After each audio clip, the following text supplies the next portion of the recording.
Hello everyone and welcome back to another video. Tonight we're going to be unboxing and assembling the C6 Outdoor Rev platform. This is the platform for the rooftop tent I plan to use on my overland trailer build. So for reference, I do have the C6 Outdoor Rev tent. I've already unboxed it and put it together. Here it is folded up and ready to be installed.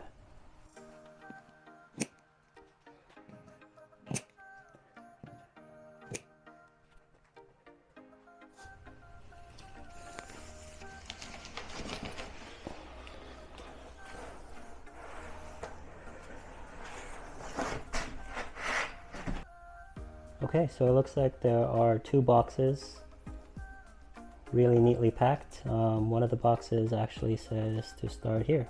So in this first box, looks like all the hardware, very neatly laid out. Get a sticker,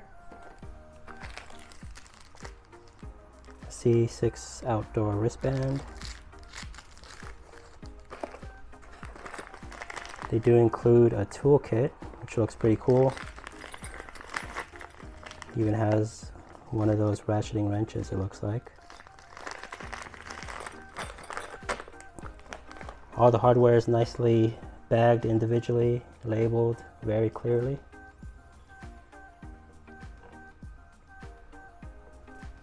The second box.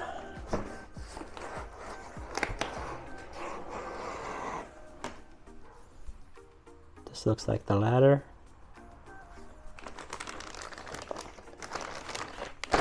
And what looks like a bag for the ladder. Probably more hardware in here.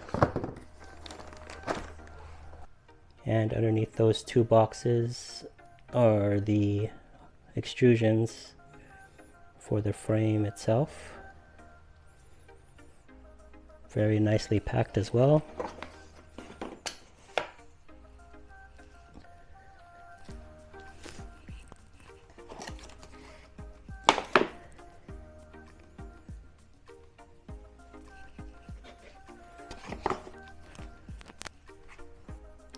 Alright, so I set up a table to organize all the hardware, and it looks like the first packets we'll be using is A, B, and C.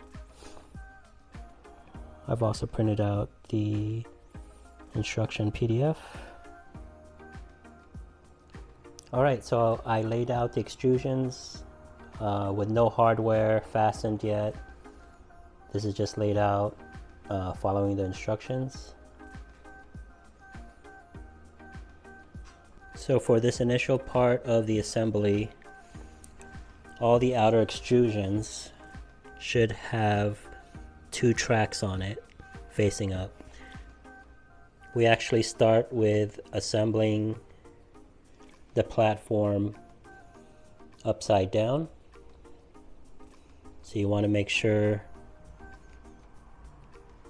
that the extrusions have two tracks facing up. For the center profiles, they will be the longer extrusions that have a track that will fit into each other. So you'll see these two will lock into each other like this. And that's the difference from the regular outer profiles, which don't have a locking track. So when you're placing the corner brackets, make sure the C6 logo is upside down.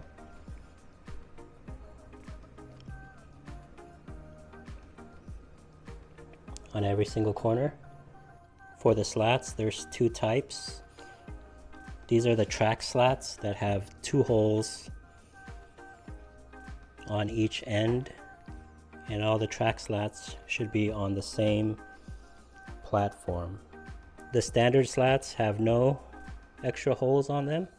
That's the easiest way to identify them, and these also should all be on the same platform. Okay, so now we will fasten the outer corners with this metal bracket. You'll need 4 bolts, 4 spring nuts, and 4 slider nuts. Slide the slider nuts into the track with the ball facing down.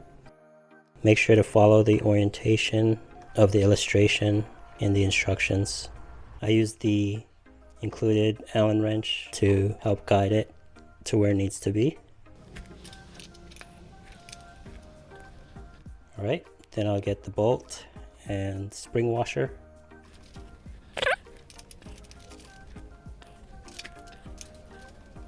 And the instructions say to just keep these hand tight for now.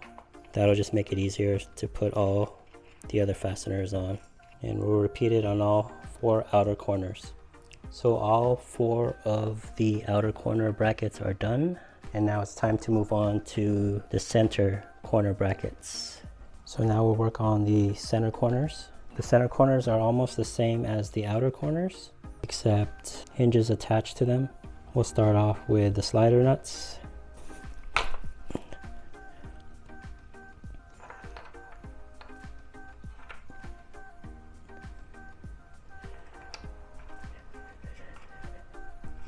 And with the slider nuts in place, we could align these metal corner brackets. For the 2 inside screws, you're going to want to use the shorter screws from bag B. And don't forget your spring washers. And remember, we're just doing these hand tight for now. Line up these other slider nuts. So for the hinges, you'll notice there's 2 different sizes. One is a bit thicker and one is thinner.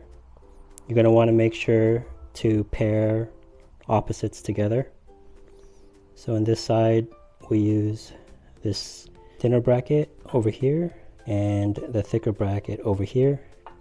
You also want to make sure that it is angled downward at this part of the assembly. So for fastening the hinge bracket on, we're going to be using the slightly longer bolts from bag D along with some spring washers. You have to slightly lift the platform as you're doing this, and we'll do the same for the other side. So the center corner brackets are in along with the hinges. One thing that's a little tricky is pairing up the different size hinges. I've labeled these hinges with some masking tape to point out the differences. The yellow tape is the thinner hinge, so this is a little bit more narrow. The blue tape has the thicker hinge. So when putting these together, you want to make sure and follow the instructions and always pair up opposite hinges. So over here I have the thinner hinge paired up with the thicker hinge. And you also want to keep in mind that when you use a thinner hinge on one side of the platform, you will use the thicker hinge on the other side, and that will be opposite of another thinner hinge. So just make sure you have opposites on both sides and you should be good. So the next step is to fasten the slats, and before you do that, make sure to identify the track slats and the standard slats. Make sure they're grouped together on the same platform. So on this side I have the track slats, and those are identified by the extra holes facing up. If I were to turn these around, the cutouts are on the bottom, so make sure to make note of that. On the other platform I have the standard slats, and these have no extra holes. For the slats, we're going to use a small bolt as well as a sleeve nut, and both of these are in the hardware bag E. I have this rubber block that I'm going to use to prop this side of the platform up, and the instructions illustrate putting the sleeve nut in from the top and the bolt in from the bottom. So you'll have to use 2 of these Allen wrenches to tighten them up, and you want to make sure they're just finger tight.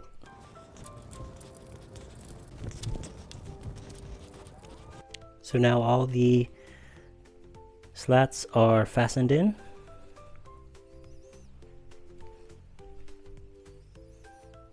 After fastening all the slats, the instructions say to flip both platforms over to continue the assembly. So you'll now notice the track slats have the cutouts facing upward. And now you'll notice the hinge brackets are facing upward now as well. Moving on to the top corner brackets, assembly is very similar to the more narrow corner brackets we used on the other side. I've already positioned the slider nuts to save some time. Just note the orientation according to the instructions.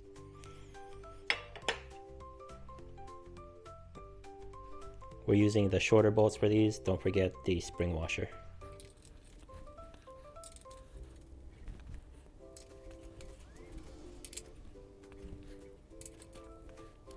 All right, now we're also going to attach some sleeve nuts with the small bolts. I'm putting the sleeve nuts in from the bottom. I've propped it up with the rubber block. So when putting these two fasteners in, you may need to flex the frame a bit. This is the reason why the instructions mention to leave everything hand tight.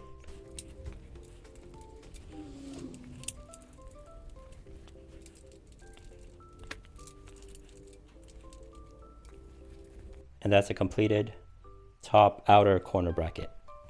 Okay, so for the center corner brackets along with the hinges,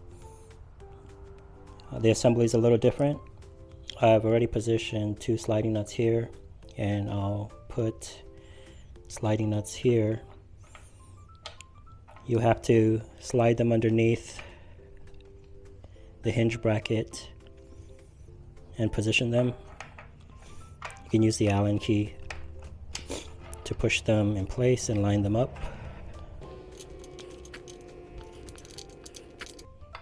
All right, after everything's lined up, you can grab your corner, top corner, slide it in place.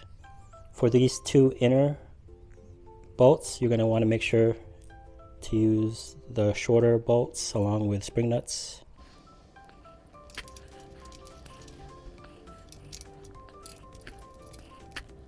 And for the two holes that go through the hinge bracket, you're going to want to make sure to use the longer bolts with spring nuts.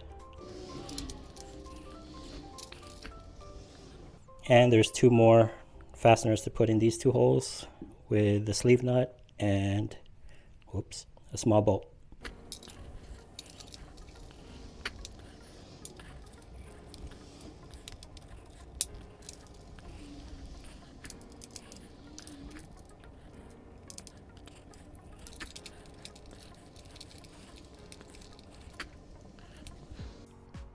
Okay, so at this point of the assembly, you should have everything bolted together loosely, hand tight as per the instructions. The next step is to make sure to tighten every single bolt tightly. All right, so for final tightening, you're going to want to make sure to go through every single bolt and make sure they're good and tight.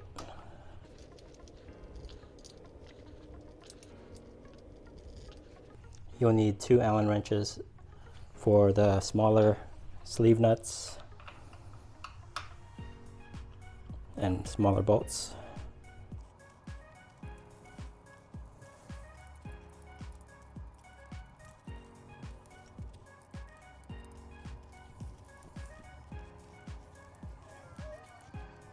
All right, this end is done. You're going to want to make sure to go to the other ends and the other corners and the other side of the platform. Go through each bolt. Make sure they're all tight. It's also recommended to check these bolts periodically to make sure they stay tight. All right, we're getting there. So after making sure all the bolts are nice and tight, it's time to move on to the square track installation, which is this long piece here. The slider nuts are already installed. They just have to be positioned accordingly. So for my trailer, the spacing with the rack, these inner holes work best, so that's what I'll be using. First thing I'll do is get the square track and position it so that I can move the slider nuts in place. Just move them roughly in place so it's a little easier to line up when it's underneath. All right, so I got them somewhat in position. And after getting the slider nuts in position, we're going to want to put this underneath the platform. So for attaching the square track, we're going to use hardware from Bag F, and that has a regular washer, a spring washer, and a small bolt. The order you put the hardware on is the spring washer first, and then the regular washer. You could use the Allen key to line up that slider nut. So you may have to put pressure on the slat to help screw the bolt in. They're pretty short.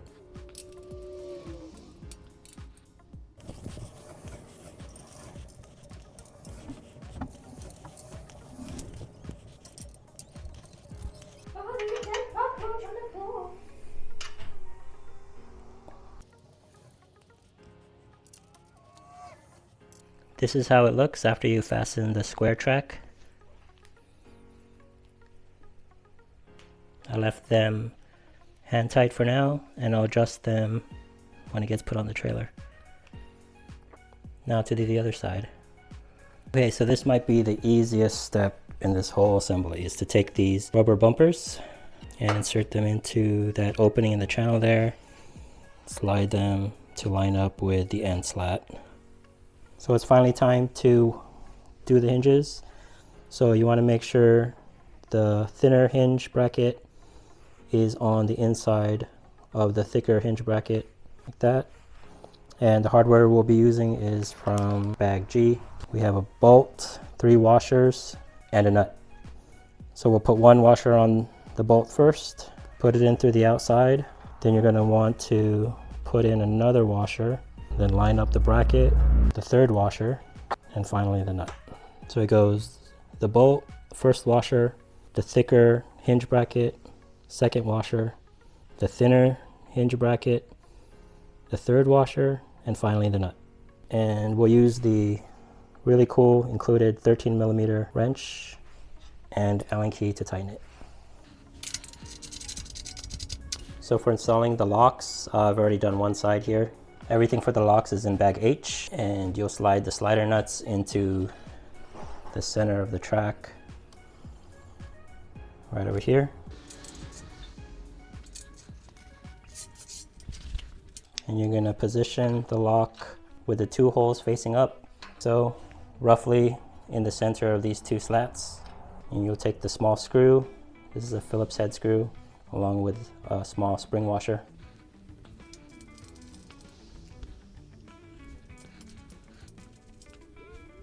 And you can use the included screwdriver to tighten it down. Now we'll flip it over and do it on the other side. So for the bottom side of the locks, it's pretty much the same process, except there's only 1 screw and sliding nut instead of 2. Now that the latches are done, we could add the latch hooks to the other half of the platform, and to do that we gotta fold it over.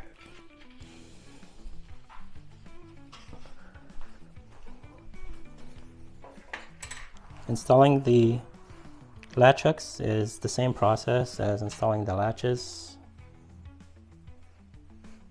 You get your small screw with a spring washer.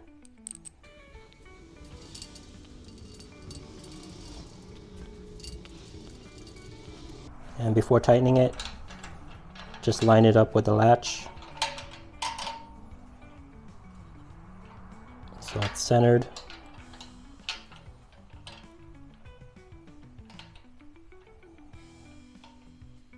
And tighten it down.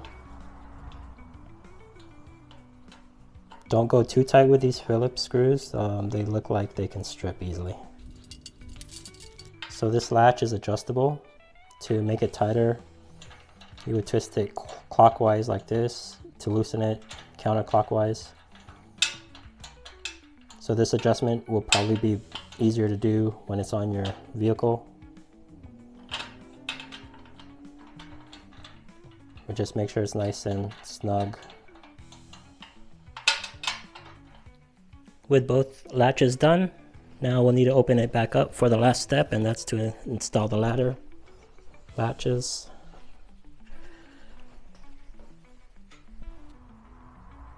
To install the ladder hinge pins, we'll be working on the opposite platform from the square tracks. I've already put one side in, and it's basically using the slider nuts, the longer bolts, and spring washers. So you'll notice on these ladder hinge pins, there's a little lip here on the bottom. You're going to want to make sure that clips to the bottom of the track, like so. And just get your longer bolt and spring washer and hand tighten it in. I positioned it roughly in the center of these two slats. Before using the ladder to center the hinge pins, you have to put on these hinge plates, and these just snap into the ladder. To position the hinge plate, you just have to pull the lever on the top rung of the ladder, and it should lock into place. Alright, using the ladder to position the hinge pins, I centered it the best I can with a tape measure on both sides, and now it's time to tighten these down.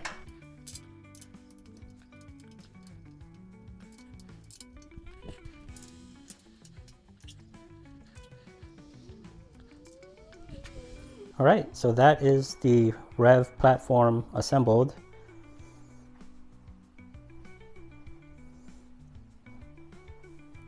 It's not too difficult, it's just very time consuming. But just take your time and make sure to tighten every single nut and bolt.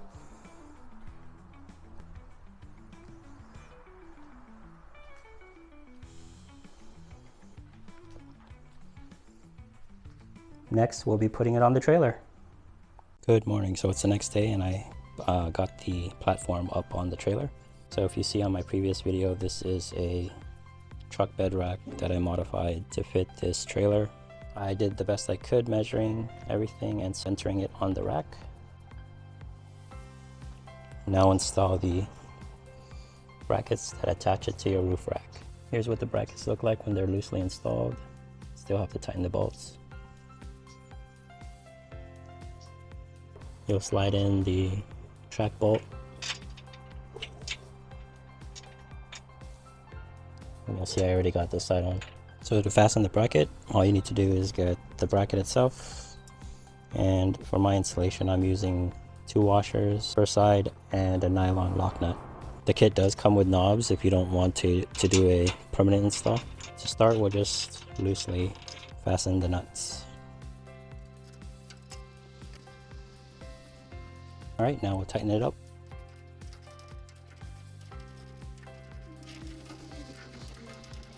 Alright, so I finally put the tent on top of the platform, and I'm really happy with the way it came out. One thing I had to do was move these latches over. They were interfering with this cross member here, so I just moved them over to the left and moved the rubber stopper to the right. So just keep that in mind when you're assembling, that you may have to account for your specific rack's cross members. To attach the tent to the REV platform, you'll take this long screw with the knob on the end along with a washer, put it through the grommet and put it through one of these corner holes. The instructions mention to use the corner holes that stretch the tent out the most, so I'll start with these outside holes. So after you put this screw with knob in, you use another one of these knobs on the bottom and repeat on all the other corners. And here's the finished product. I'm really happy with the way it turned out. It's really compact, fits my trailer really well. I'm going for a super compact build. It's also very lightweight and very versatile. On my next video, I'll show it opened up and how it looks on the trailer. Thanks for watching, and please like, comment, and subscribe.